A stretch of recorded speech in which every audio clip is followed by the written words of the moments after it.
Hello ninth class, कैसे हैं आप सभी। मुझे पूरी उम्मीद है कि आप सब बहुत मस्त होंगे। बच्चों अच्छा ये बताइए, रीसेंट वीडियो में हमने क्या पढ़ा?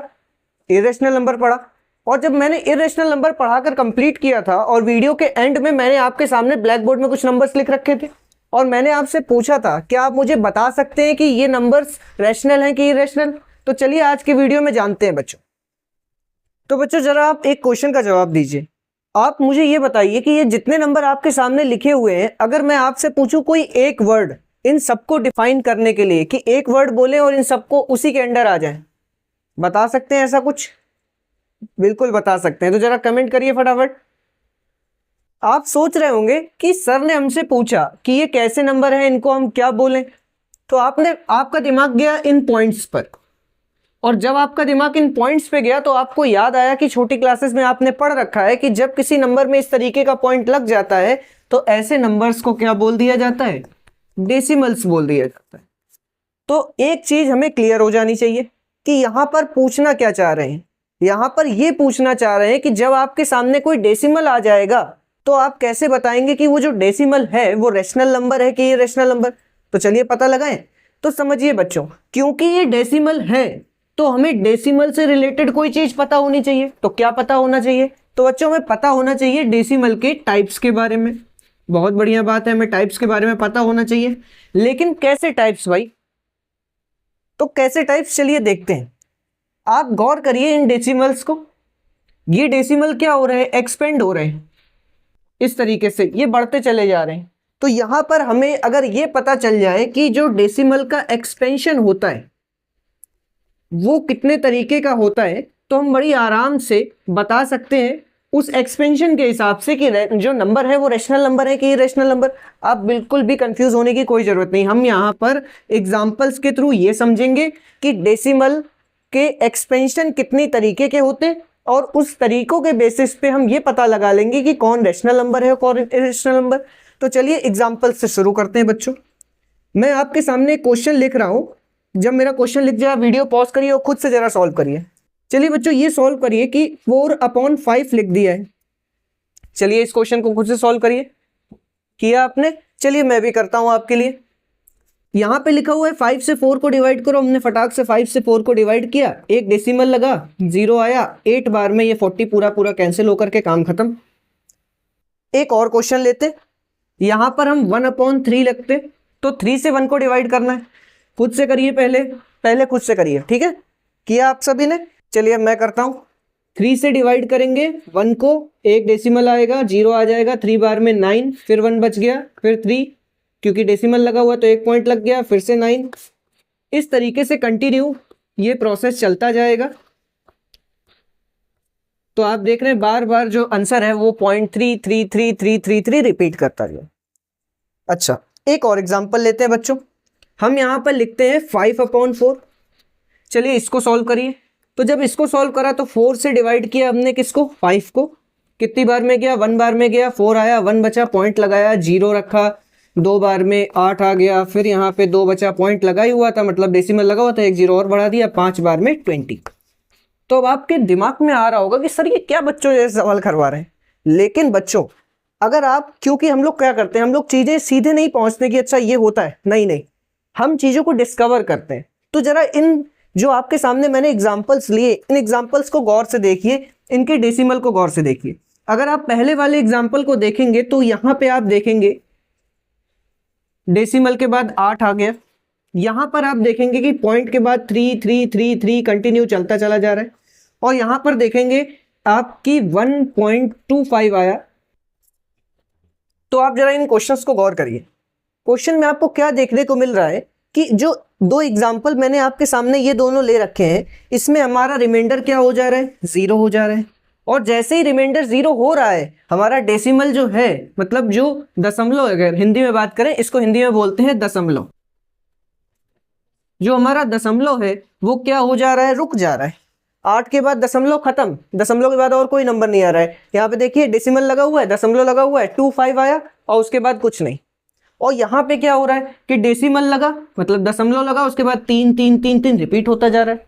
तो इससे हमारे सामने दो टाइप जो होते हैं डेसिमल के यानी दशमलव के, वो क्लियर हो गए एक तो वो टाइप है जिसमें डिवाइड करने पर रिमाइंडर 0 हो जाने की वजह से डेसिमल के आगे कुछ नंबर आए, कभी 1 आया, कभी 2 आए, कभी 3 भी आएंगे, कभी 6 भी आ जाएंगे, लेकिन डेसिमल आखिरी में खत्म हो जाएगा। तो बच्चों इस तरीके का जो डेसिमल होता है इसको बोला जाता है टर्मिनेटिंग डेसिमल। क्या बोला जाता है बच्चों? Terminating decimal. अगर हिंदी वाले बच्चों की बात करें तो इसको बोला जाता है शांत दशमलव। अच्छा बच्चों, ये तो शांत दशमलव के बारे में हमने देख लिया। तो अगर आपसे कोई पूछे कि शांत दशमलव या टर्मिनेटिंग डेसिमल क्या होता है, तो ऐसा डेसिमल जो डेसिमल के बाद कुछ नंबर्स आएंगे और उसके बाद वो रुक जाएगा। अच्छा, दूसरे की बात करते हैं। यहां पे क्या हो रहा है कि डेसिमल के बाद नंबर्स आ रहे हैं लेकिन रुक ही नहीं रहा है भाई। तो ऐसे को हम क्या बोलेंगे? ऐसे को, क्योंकि ये टर्मिनेट नहीं हो रहा है, तो दिमाग पे जोर डालिए, क्या नाम हो सकता है? इसी का कुछ अपोजिट होगा। तो बस इसके आगे नॉन जोड़ दीजिए आप, तो ये आ जाएगा नॉन टर्मिनेटिंग। समझ में आया बच्चों? नाम बड़े आसान है। एक हमारा टर्मिनेटिंग डेसिमल हो जाएगा, एक नॉन टर्मिनेटिंग डेसिमल हो जाएगा। चलिए, ये समझ में आ गया। लेकिन इस वाले डेसिमल की एक और खास बात है। क्या है वो खास बात? गौर करिए जरा। यहां पे क्या हो रहा है? 3 3 3 3 रिपीट हो रहा है ना। तो इससे हमें यह पता चला कि ये नॉन टर्मिनेटिंग तो है क्योंकि 3 खत्म नहीं हो रहा है। इसके साथ साथ एक चीज और है, क्योंकि बार बार 3 रिपीट कर रहा है तो इसको हम बोलेंगे नॉन टर्मिनेटिंग। और इसके साथ एक वर्ड और जोड़ा जाएगा, वो वर्ड हो जाएगा रिकरिंग। क्या हो जाएगा बच्चों? रिकरिंग। तो हमें समझ में आया कि डेसिमल वैसे तो 2 टाइप के हैं, एक है टर्मिनेटिंग और एक है नॉन टर्मिनेटिंग। लेकिन जब हम लोग नॉन टर्मिनेटिंग वाले डेसिमल को देखेंगे, जिसका एक एग्जांपल आपके सामने लिखा भी है, तो उसमें एक हमें टाइप मिल जाएगा जिसमें चीजें रिकरिंग हो रही होंगी। समझ में आया? चलिए, मैंने आपके सामने एक डेसिमल ये लिखा हुआ है, देखिए जरा। इसमें क्या हो रहा है? यहां पर क्या चीजें रिपीट हो रही हैं? पहले खुद से देखिए, क्या लिखा है? 1 0 1 0 0 1 0 0 0। कुछ भी ऐसा नहीं है जो रिपीट हो रहा हो। यहां पे कंटिन्यू 3 3 3 रिपीट हो जा रहा था। अगर यही चीज ये लिखी होती पॉइंट 1 0 1 0 1 0 1 0 1 0 ऐसे, मतलब यहाँ पे जो 1 0 1 0 1 0, इसे कहते हैं कि बच्चों रिपीट हो रहा है। इसे कहते हैं हम लोग कि रिकरिंग हो रही है। लेकिन इस केस में कोई भी रिकरिंग नहीं हो रही है। तो इसका मतलब ये समझ में आया कि नॉन टर्मिनेटिंग डेसिमल कितने तरीके का हो सकता है? 2 तरीके का। पहला तो रिकरिंग हो सकता है, और दूसरा क्या हो सकता है? दूसरा हो सकता है नॉन टर्मिनेटिंग। तो है ही बच्चों, देखो कहीं खत्म नहीं हो रहा है।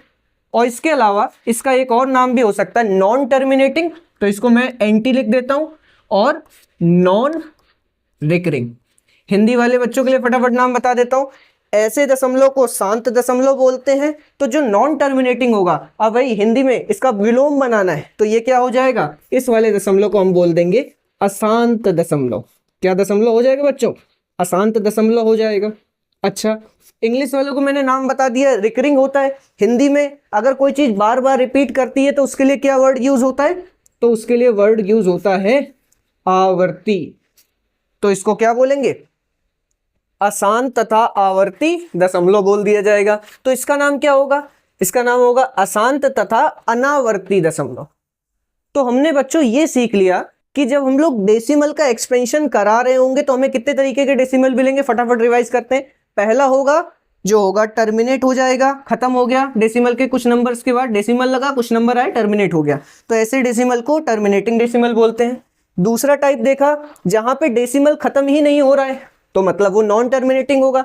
एक खासियत होती है नॉन टर्मिनेटिंग में कि खत्म तो नहीं हो रहा है लेकिन चीजें रिपीट कर रही हैं, तो इसलिए इसका नाम हो गया नॉन टर्मिनेटिंग और रिकरिंग। दूसरा एग्जांपल में देखिए यहां पर कि डेसिमल के बाद खत्म तो नहीं हो रहा है, मतलब नॉन टर्मिनेटिंग तो है लेकिन चीजें रिपीट नहीं कर रही। यहां पे आया 1 0, यहां पे आया 1 0 0, यहां पर आया 1 0 0, मतलब रिपीट नहीं हो रहा है कुछ भी। इस वजह से ये नॉन टर्मिनेटिंग और नॉन रिकरिंग। हिंदी में अनावर्ती और अशांत दशमलव। बहुत अच्छे बच्चों, तो ये आपको पूरा समझ में आया।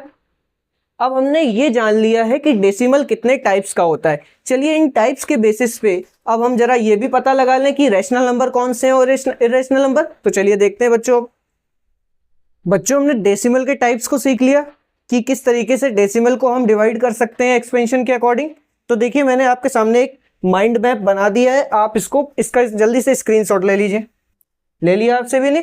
चलिए देखते हैं। तो हमने क्या पढ़ा कि डेसिमल जो है, जब उनका डेसिमल का एक्सपेंशन कराएंगे तो हमें 3 तरीके के डेसिमल मिलेंगे। अब हमें सीखना ये है कि हम उनको रैशनल नंबर की कैटेगरी में रखें कि इर्रेशनल नंबर में। तो चलिए एग्जांपल से देखते हैं।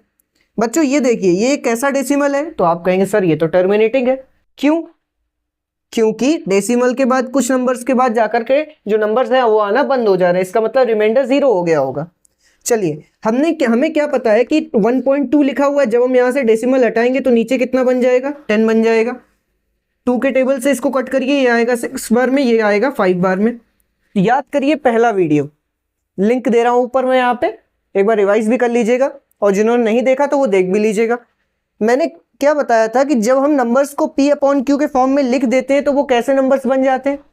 याद करिए, जो बच्चों ने वो वीडियो देखा हुआ है फटाफट जरा कमेंट करिए। वो बन जाते हैं रैशनल नंबर। बहुत बढ़िया, क्योंकि हम इनको P/Q के फॉर्म में लिख सकते हैं और Q यहाँ पर 0 भी नहीं है, तो इसलिए इस टाइप का नंबर कैसा नंबर होगा? Rational number. क्या वो चीज हम 2.5 के साथ भी कर सकते हैं? तो आइए देखते हैं। यहाँ पे लिखा हुआ है 2.5, पॉइंट हटाया, नीचे आ गया 10, कट किया, ऊपर आया 5, नीचे आ गया 2। अरे ये भी तो P/Q के फॉर्म में बन गया। तो इससे हमें ये पता चला कि ये जो शांत दशमलव है, मतलब टर्मिनेटिंग डेसिमल है, इसको हम किस कैटेगरी में रख सकते हैं? इसको हम रैशनल नंबर की कैटेगरी में रख सकते हैं। मतलब अगर हिंदी में बोला जाए तो परिमेय संख्या की कैटेगरी में रखा जा सकता है। चलिए आइए इसको देखते हैं, ये अशांत वाले को। तो हमने क्या पढ़ा है बच्चों? चलिए पहले एग्जाम्पल को करते हैं फिर देखते हैं। हमने यहां से डेसिमल हटाया और नीचे हमें क्या पता है 1 है, और हमें उतने ही 0 लगाने होते जितने डेसिमल के बाद नंबर है। जैसे यहाँ पर देखिए डेसिमल के बाद सिर्फ एक नंबर 2 था, इसलिए 1 0 लगाया। यहाँ डेसिमल के बाद सिर्फ 5 था, इसीलिए 1 0 लगाया, मतलब 10 ही बनाया।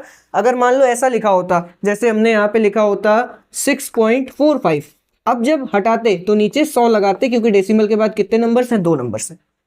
यहां पर देखिए जब हम 0 लगाने चलेंगे तो क्या हम 0 लगा पाएंगे? खुद सोचिए, गिनना चालू करिए। कहां तक गिनेंगे भैया? अमेरिका पहुंच जाएंगे, गिनती नहीं खत्म होने वाली। तो इससे हमें यह समझ में आया कि नीचे 0 के जो नंबर्स हैं ये तो हम पता ही नहीं लगा पा रहे भैया, नहीं पता लगा पा रहे। तो क्या हम इसको P/Q के फॉर्म में लिख सकते हैं? बताइए, क्या लिख सकते हैं हम P/Q के फॉर्म में? तो आप कहेंगे नहीं सर, कैसे लिखेंगे भैया, नीचे तो 0 की संख्या ही नहीं पता चल रही, कितने 0 आएंगे। तो इससे ये समझ में आया कि ये तो P/Q के फॉर्म में नहीं लिखा जा सकता। चलिए पाई रट लेते हैं हम लोग कि पाई एक इरेशनल नंबर है, लेकिन लॉजिक समझे तो पाई की वैल्यू क्या पड़ी है? 3.14, लेकिन आगे और भी बहुत सारे नंबर्स होते हैं बच्चों। एक किताब है, मैं उसकी देखिए यहाँ पे फोटो लगा रहा हूँ। इस किताब में पाई की लगभग मिलियंस में वैल्यू दी गई है, कि मतलब डेसिमल के बाद मिलियंस तक नंबर खोजे जा चुके हैं, लेकिन अभी तक ये नहीं पता लगा पाया है कि भाई कितने नंबर्स होंगे। तो बताइए, अगर इस डेसिमल को हटाकर नीचे 1 के बाद 0 लगाना चालू किया तो भैया जिंदगी बीत जाएगी, 0 नहीं कभी खत्म होंगे। तो इससे ये भी समझ में आया कि इसको भी हम P/Q के फॉर्म में नहीं लिख सकते। तो ऐसे डेसिमल जो नॉन टर्मिनेटिंग है, नॉन रिकरिंग है, मतलब अशांत भी हैं और आवर्ती भी हैं, तो क्या हम इनको P/Q के फॉर्म में लिख सकते? नहीं लिख सकते। तो कैसे नंबर्स होंगे? बहुत सही, ऐसे नंबर्स को हम बोलेंगे इर्रेशनल नंबर। जल्दी से हिंदी में क्या नाम होगा जरा टाइप करिए, पता है ना आपको? बहुत सही, अपरिमेय संख्या। अच्छा, अब आप सोच रहे होंगे सर ने ये तो छोड़ दिया। छोड़ा नहीं है बच्चों, मैं अभी आपको डायरेक्ट बता देता हूं कि ये जो नंबर्स होंगे ये भी परिमेय संख्या होंगी, क्योंकि अभी बोर्ड में देखिए जगह भी नहीं है। अगले वीडियो हम देखेंगे कैसे ये जो नंबर है, मतलब नॉन टर्मिनेटिंग और नॉन रिकरिंग वाले नंबर हैं, ये भी रैशनल नंबर होते हैं। ठीक है, उसके लिए हम कुछ क्वेश्चन लेंगे, उनको सॉल्व करेंगे। तो कैसा लगा आपको ये वीडियो? समझ में आया सबको? अगर आपको ये वीडियो अच्छा लगा हो तो प्लीज़ इस वीडियो को लाइक करिए, अपने फ्रेंड्स के साथ शेयर करिए। इसी तरीके से क्यू सर के साथ अपने 9th क्लास की जर्नी को बनाए रखिए, जुड़े रहिए। मिलते हैं नेक्स्ट वीडियो में, तब तक के लिए गुड बाय।